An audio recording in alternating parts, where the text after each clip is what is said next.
In this video, I'm going to be giving you a quick and honest review of the new 11-inch M1 chip iPad Pro. I'll be showing you the camera, the audio quality. I'll also be showing you a splendid app that you can utilize if you're a nature photographer. And without any further ado, let's begin.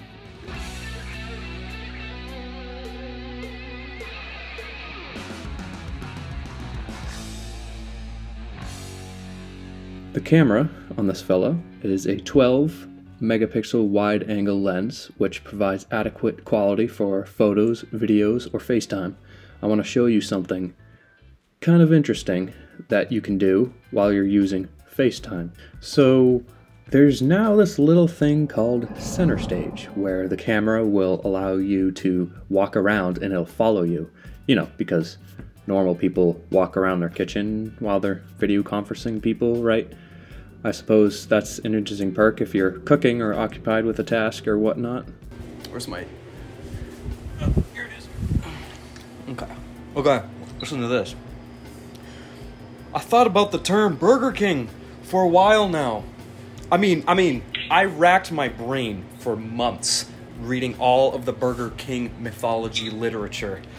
It all comes down to the patriarchal societal constructs that one must rely on the king in order to get his nutrients. I say, down with monarchy altogether. What do you say? My burger done. Okay. Burger. That's great. Yeah. See, that's great. You're making your own. You're making your own, which means you are rebelling against the monarchy of burger nutrients. I congratulate you. Speaking of the camera, I took the courtesy and liberty of looking like a confused primate while using this giant rectangular prism as a camera at the local park. Trust me, if you want to get photos of things with good photos, use something less overt. Nevertheless, here are some test shots that I captured outdoors. All these photos shown here are not thrown into Lightroom or Photoshop and were not manipulated in any way, and so they're as lazy as can be. I was actually very surprised and quite humiliated by the fact that I own a very expensive camera and this photo takes something that looks something like it. Okay, now I was personally curious about the low light performance on this camera, so I walked around at night like, you know, a creepy stalker with a brick and observed the low light performance that this is capable of. If you know anything about cameras, you'll know that the smaller the CMOS sensor, the more light it enters into the camera, and or rather, the more light it needs in order to get clear visuals without any grain or noise. So hopefully this test footage was able to give you some understanding about how it performs in the dark or in dark settings.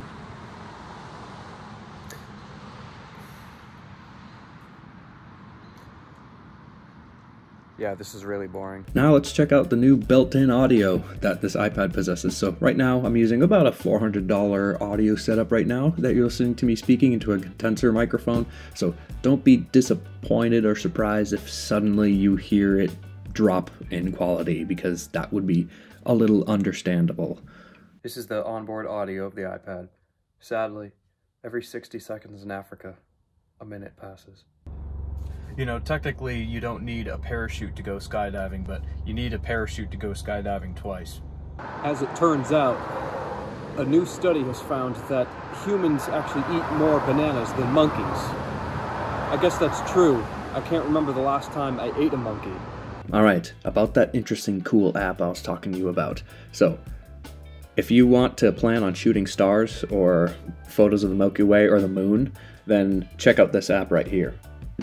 Alright, sorry for all the background noise here, guys, but this is the app that I was talking about. It's called PhotoPills. How this app works is that it orientates where you are in the universe, and you can look at it in live time and see where the sun is currently, or where the moon is currently, or where even the Milky Way galaxy is currently. And so you can actually virtually go into this app. So I'll show you if I go into AR mode. You'll see. I don't know if you can see it very well, but right now the sun is behind that big tree up there, and I don't know if you can see that, but you'll see that it actually, in the app, you'll see an orange dot that represents where the sun is. Obviously, I can see the sun right now, but at night, for example, you can go ahead, 3 months, a year from now, and if you wanted to plan a shot where the sun or the moon or the galaxy was orientated in a certain direction, you could actually plan a year ahead and actually wait until the universe aligns up just for you, so that you can line up your shot. That's what I would use this iPad for, because you could use it on a phone, but on the tinier screen it's just much harder, and it's just less satisfying to actually use it on a tinier screen if you're trying to plan your shots. So that's why I use this guy. So I thought that was pretty cool. So that's that cool app I was talking about. I mean, it's not that cool, but I think it is. There's not much to it besides the fact that it has it equips the M1 chip, and it has the liquid retina display and such. I could list off all the specs and nerdy details, but I figured I'd spare you that atrocity. I don't know, I can't think of an iPad other than it just being like a giant iPhone. I've never really been an iPad fan, to be honest with you, so I like doing in-field tests so people can decide whether or not they want to buy this product. So I hope this video was of any use to you, and if it was, please hit that like and subscribe button, and then I'll see you next time.